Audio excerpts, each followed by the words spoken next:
Je m'appelle Lola, je suis artiste peintre et collagiste. Je réalise des collages où je travaille le papier, la peinture et aussi l'encre, la feuille d'or et parfois la feuille d'argent. Et quant à mon travail de peinture, il se distingue par une petite particularité puisque je peins avec du café. Souvent, les gens qualifient mon travail de poétique, de sensible et d'aérien. Et je dirais que je me sens vraiment en phase avec cette vision. J'assemble des couleurs, des textures, des formes. J'utilise le café aussi comme médium pour répéter des traces, des points, traduire un geste. Et je dirais que c'est vraiment l'assemblage de tous ces éléments qui pourraient traduire et susciter une émotion.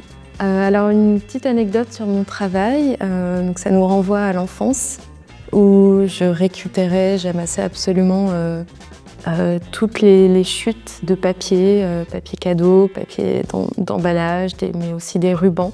Tout ce qui pouvait me servir ensuite à devenir en fait matière à créer. Finalement, tous ces papiers sont restés pendant des années à dormir dans des boîtes et ça fait seulement quelques années que je les réutilise et que je leur donne une seconde vie. Pour moi, être artiste, je dirais que c'est avant tout un état d'esprit, une façon d'être au monde.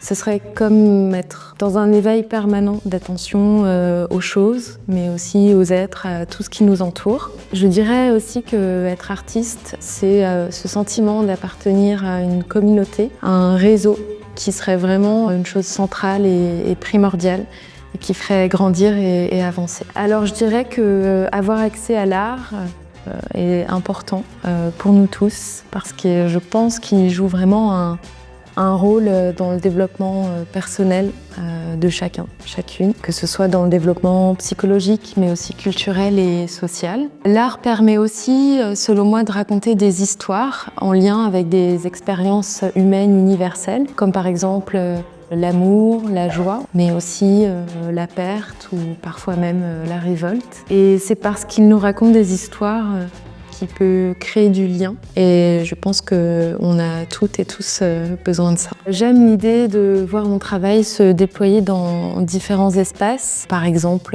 des hôtels, des galeries bien sûr, mais aussi parfois des restaurants ou des cafés. Et on peut évidemment retrouver mon travail chez Esther et Paul, là où j'expose mes collages. Atoflow est un projet qui me plaît parce que je pense que grâce à cette application, on peut d'une part aller toucher un public plus vaste, à la fois des locaux parisiens, là où je vis et là où je travaille, mais aussi casser un peu les codes et les frontières et attirer un public étranger. On peut retrouver mes œuvres à la galerie Esther et Paul à Paris, qu'on peut retrouver bien sûr sur les parcours Atoflow.